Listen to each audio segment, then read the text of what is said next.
আমাদের সবারই এমন অনেক ফেসবুক ফ্রেন্ড থাকে যাদের সাথে আমাদের তেমন কোনো ইন্টারাকশন থাকে না। অনেক সময় অনেক অপরিচিত মানুষও আমাদের ফ্রেন্ড লিস্টে থাকে। সমস্যা হয় তখন যখন আমাদের ফ্রেন্ডসের লিমিট 5000 হয়ে যায়, যার জন্য আমরা নতুন কোনো ফ্রেন্ড বানাতে পারি না। তখন আমাদের খুঁজে খুঁজে দেখতে হয় যে আমরা কাকে আনফ্রেন্ড করব। কিন্তু আপনি খুব সহজেই আপনার যত ইনঅ্যাক্টিভ ফ্রেন্ড আছে তাদেরকে একসাথে আনফ্রেন্ড করে দিতে পারেন। এটা আপনি কিভাবে করবেন তা আজকে আমরা এই ভিডিওতে দেখব। তো চলুন শুরু করি।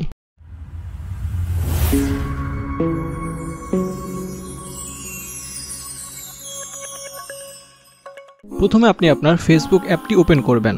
এরপরে ডানের উপরের দিকে আপনি 3টা লাইন দেখতে পারবেন, ওইখানে ক্লিক করবেন। এরপরে মেনুর নিচে আপনি আপনার নামের উপরে ক্লিক করবেন, তাহলে আপনি আপনার প্রোফাইলের মধ্যে এসে পড়বেন। এরপরে আপনি একটু স্ক্রল করে নিচে এসে অ্যাবাউট লেখার উপরে ক্লিক করবেন। এরপরে আপনি স্ক্রল করে আরেকটু নিচে আসবেন, তাহলে আপনি আপনার ফ্রেন্ড লিস্ট দেখতে পারবেন। তো ওইখানে আপনি ক্লিক করবেন।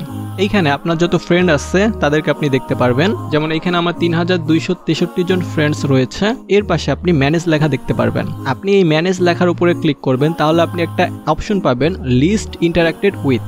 আপনি এই লেখার উপরে ক্লিক করবেন, তাহলে আপনি আপনার এখানে যত ইনঅ্যাক্টিভ ফ্রেন্ডস রয়েছে এবং যাদের সাথে আপনার ইন্টারাকশন একদম কম বা হয়নি তাদেরকে আপনি এখানে দেখতে পারবেন। তো এইখানে প্রত্যেকজনের নামের পাশে আনফ্রেন্ড লেখা আপনি দেখতে পারবেন। এই আনফ্রেন্ড লেখার উপরে ক্লিক করে আপনি এদেরকে আনফ্রেন্ড করতে পারবেন। আর যদি আপনি অনেকগুলো ফ্রেন্ডকে একসাথে আনফ্রেন্ড করতে চান, তাহলে আপনি সিলেক্ট মাল্টিপল লেখার উপরে ক্লিক করবেন।